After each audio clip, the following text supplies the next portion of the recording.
Unfortunately, Borobudur, the temple itself, was going to be closed to all tours because it was a Monday. Yeah. Yeah, we had to go to the temple itself. Yeah, there's like, no there's way. no way. So we decided that we would just hang out an extra day. Yes, we changed our plans completely.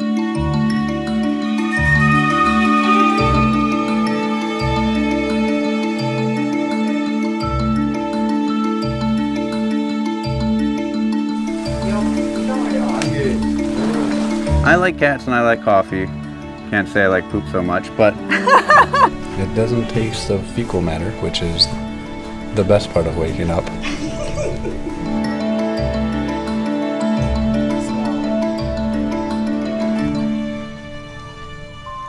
Hey everyone, nice to have you here. We are Tim And Marissa, no tear. I ride in the front And I'm in the rear. We travel the world and we pack too much gear. Oh, all the places we'll go. Through rain and through sleet and through mud and through snow. Oh, all the things we'll see. We've been to a country or two. Or three. Oh, all the fun we've had. You have you along would make us real glad. So give us a like and Hit subscribe to join us along our epic ride.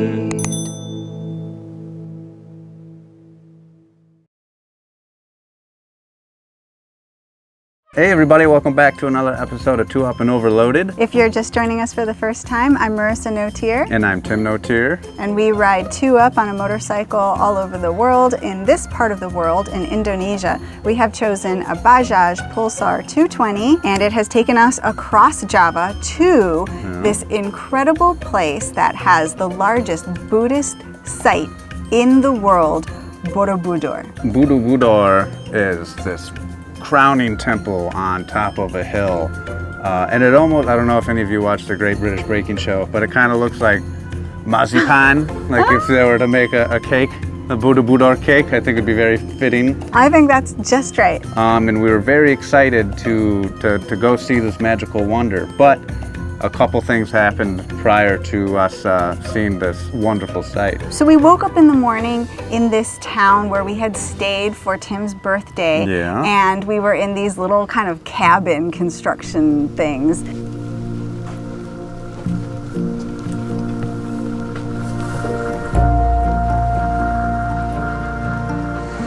So we came back here to our favorite little place in this area, and wow, Tim's got quite the breakfast on his plate. Check this out.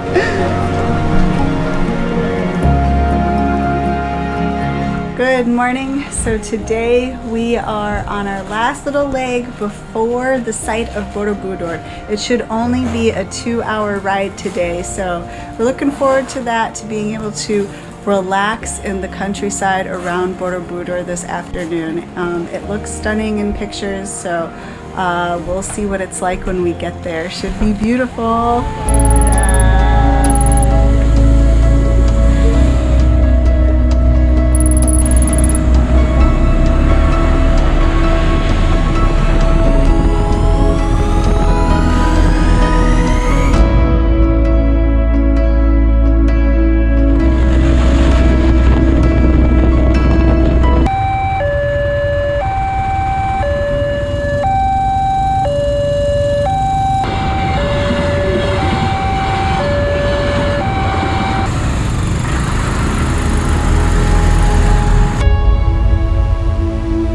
Had a very short ride that day to the town, the little village that surrounds the site of Borobudur.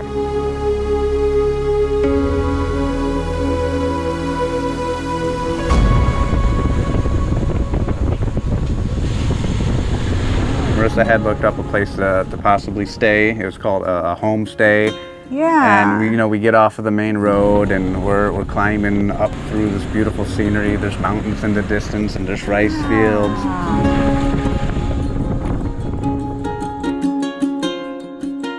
So we arrived at this place, and this wonderful gentleman named Fendi, Yeah, who we call were him going Fendi. who we were going to become good friends with. Yeah. He came out and was like, yes, you can stay here. It was a really, really great price, and it was so peaceful and so beautiful. We immediately were like, quiet. yes, For this is sure. the place for us.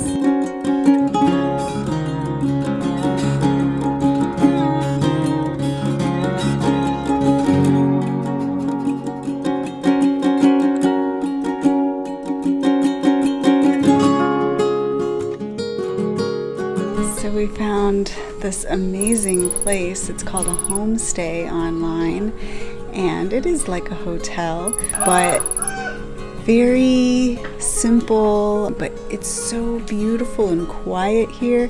I want to show you kind of around this property. There's some goats. Yes.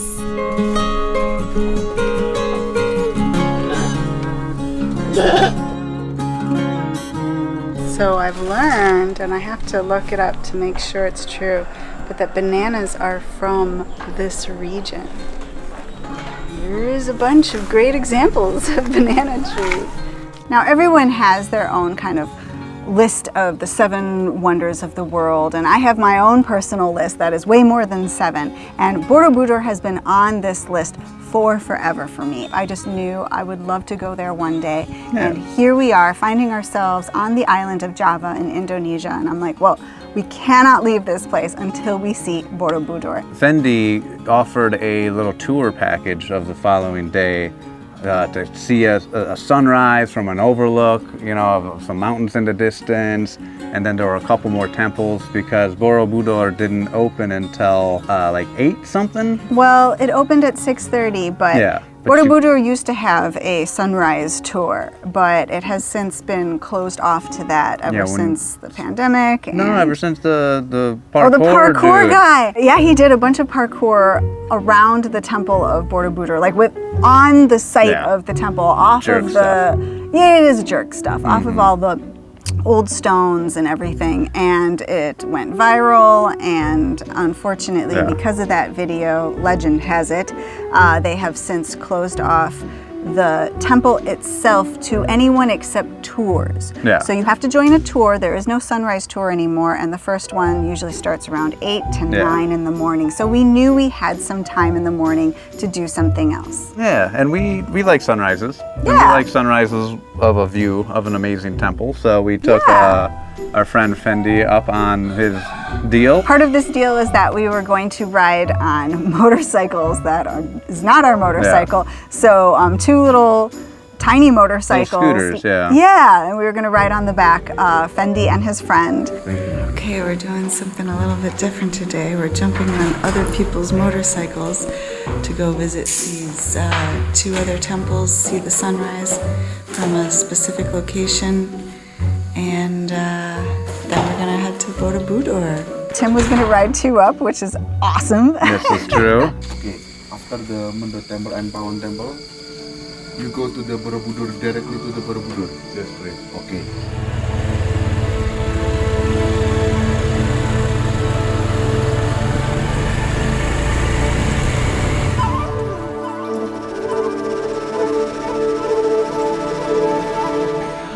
So it's a little dark because the sun hasn't risen yet. But we are headed to a hilltop.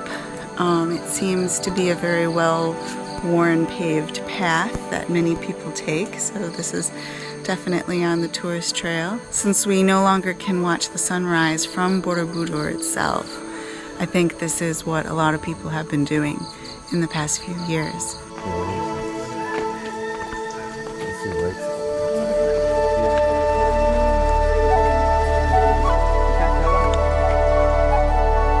The sunrise was beautiful, and you could see Borobudur in the distance. Yeah. So the sun is rising, there's bats hovering all over the place, there's birds, there's people from all over the world here to watch this sunrise.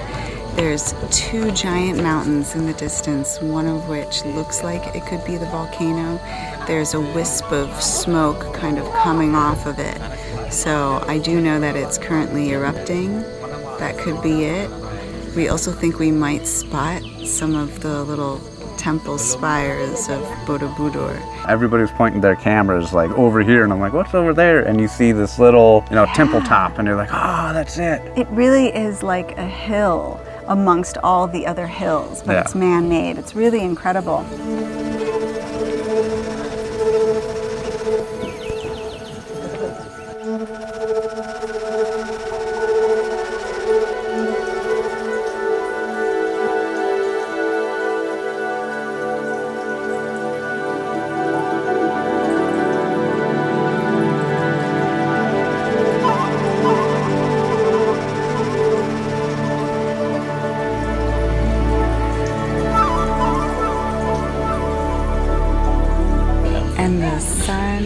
has risen.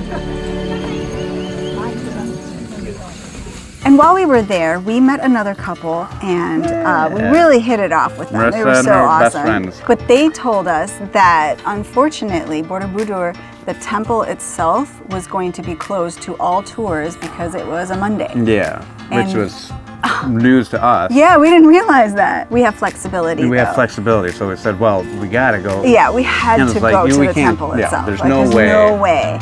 So we decided that we would just hang out an extra day. Yes, we changed our plans completely. And Fendi and his friend were on it. They were like, okay, you want to go to Borobudur tomorrow? We have so many amazing things that you can do right here in the Yeah. village. In fact, there's 2 other temples that you can visit. And so we were like, yes, let's do Yeah. that.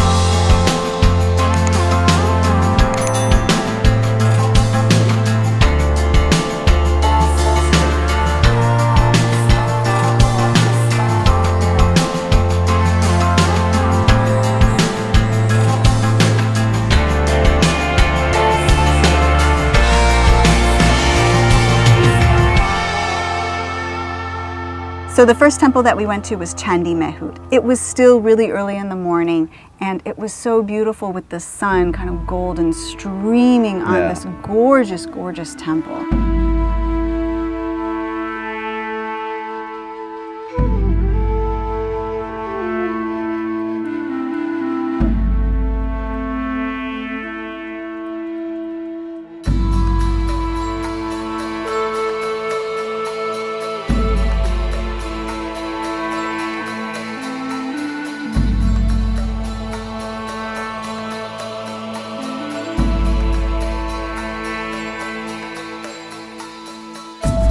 You know, since Borobudur is the largest Buddhist temple in the world, these little smaller ones usually get overlooked, but I am so impressed by the carvings and the artwork done on this temple. This was our first really big temple that we were seeing, and we were one of the only people there. It was just magical in We that were the morning only one light. there. So Mendut Temple here, as you can see behind me, it dates back to 824 CE. It is so old. Obviously, it's been restored to what it is today.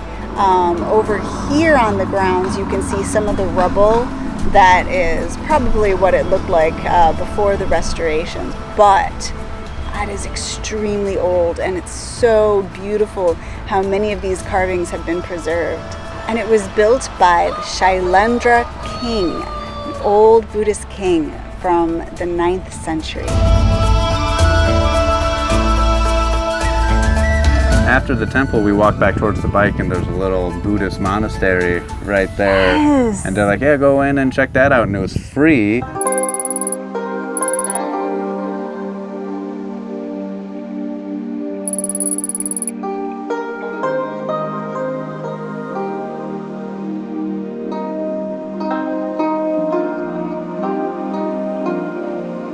It was so serene. It was and very so beautiful. Beautiful.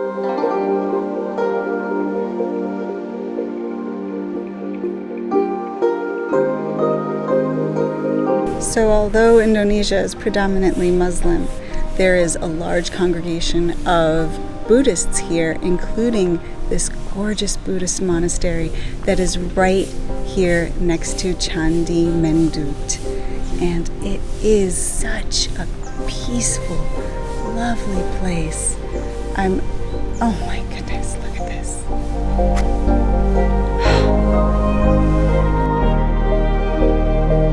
I'm absolutely in love with this place. I mean, we're gonna show you footage, we're gonna show you the pictures, but nothing can really replicate the feeling of just being in that monastery.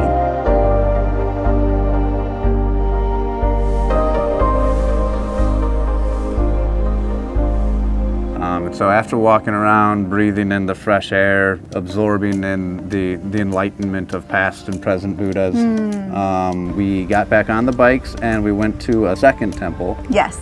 So this is Candi Pawon. And there was the smaller of the two we had seen, but it was still very nice. Yeah, Pawon, Chandi Pawon. Yeah. Chandi means temple. I'm not sure what Pawon means, Beautiful. but Beautiful it was temple. beautiful. It was smaller Yeah. than the first one that we saw, but it was still gorgeous. All those reliefs that they have Yeah. on the side of the temples, the details of them, and the ancientness of this. These structures came from the 800s. Really, really cool.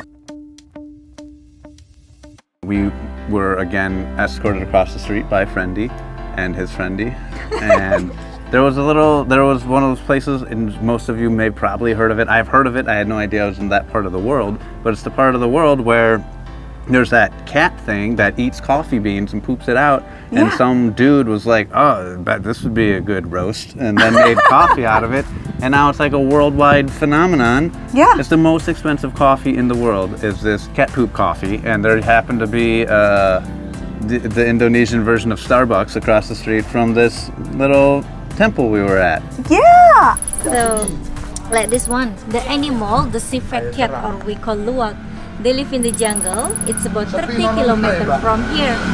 They eat the coffee berry, the best one, because the bean cannot digest, so fermentation in the stomach and then poop like this. That's poop. Yeah, Feces. they have a good enzyme to reduce the acid and caffeine. So for luwak coffee, low acid and low caffeine. Totally different with the normal coffee. Really? And not only did they have the coffee there, but they had They had the little coffee creature dude. the coffee creature dude. That's right. Civi? It is called a civet in English. They call them luwaks. They look like raccoons. Yeah, I'm not sure where the cat thing comes from because it doesn't seem like a cat to me. It, No. it seems like some sort of canine type of maybe weasel or raccoon creature. Yeah. I like cats and I like coffee. Can't say I like poop so much, but you know. So here, we're roasting inside. It's about 18 to 20 minutes. We control the temperature until 210 degrees Celsius. They have the refined ones and then they have the not refined ones, which are poop. But they don't look like poop with like you ate a Snickers bar and what happens 12 hours later. It Yeah. looked like a payday bar post production right out of factory. You opened a wrapper, bam. It's Yeah. just nuts and caramel. But the caramel is not caramel. But I would have ate it. All right. I mean, it looked good. We peel the skin manually by hand like this one. We try. So the green is good, but the yellow is not good, or both are This good? buff good, but this with skin. Oh, it still has the Must, skin. yeah, Tricky, must tricky. we repeat again for the Gotcha. peeling. Oh, so much work. Yes, that's Oh, why there's this the coffee dude. most expensive There's coffee the in the world. Yes, it is. And then we went into the restaurant, and she asked if I wanted some. Of course, I do. Marissa eats fried crickets and weird crap all the time, but I'll drink the cat poop coffee. And you get this tiny little cup with an even tinier little handle. Yeah.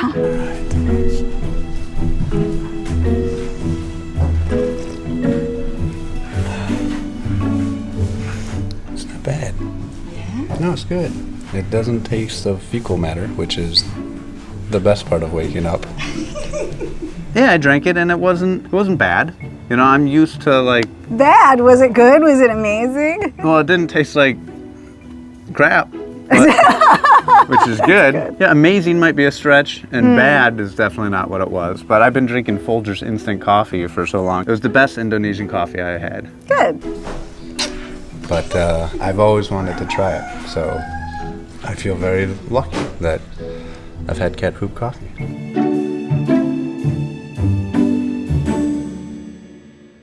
This was already turning out to be an awesome day, but Fendi was not done yet. He was like, look, I know this guy who makes tofu in his home. Yeah. Would you like to see the process? My I'm like, yes. my gut reaction was like, yeah, no, pass, hard pass, soft pass, firm pass, Extra firm. extra firm pass. But Marissa, she I wanted to enjoys see that. this. Yeah. And so we got to this guy's house, and it is such a cool production.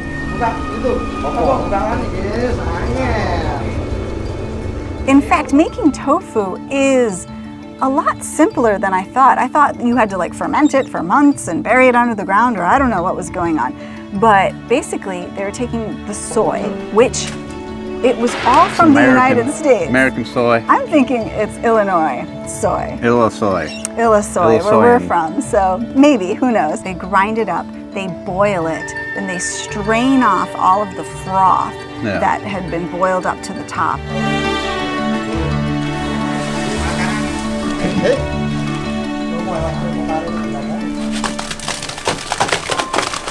And The whole process is like a one-man show. it is a one-man And show. he's got two, witches' brews, if you will. These kettles. What do they call them in witches? Cauldrons. Cauldrons. I was never going to say that word. He's siphoning one out all the water. And he's got this big fishnet thing that is straining stuff. You could tell that this was a lot of work involved. For the one person who was doing it, it's remarkable how much tofu one person could make with the right resources. He made 5 stacks at a time. Yes, so it would be 5, every hour, every 2 hours or so? Something like that, yeah. It's pretty amazing. And so they would get pressed down, the water would drain out, and eventually it would press to become tofu.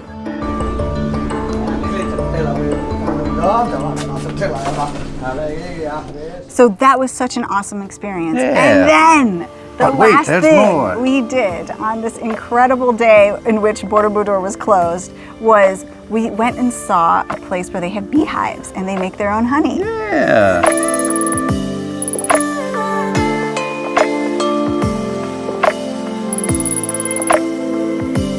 Tastes like very sweet honey. It's very good. It has a very distinct flavor. And he took the honeycomb. There's a name for it. Yes, the honeycomb. But no, he took like the sleeve out of the Yeah. bee box. And yeah. And You held it. I was a bee boy. You were a I was bee-boy. kicking with the bees. I am shocked that nobody was wearing any bee Yeah, right? apparel and there was no smoker. He's like, no, the bees are nice. Yeah, buddy.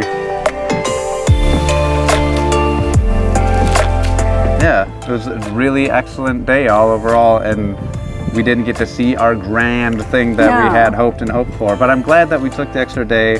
Me too. How Because cool was that? I'll tell you what, when in the next episode you get to see Borobudur. everything that was amazing. In the next episode, we'll be going to Borobudur.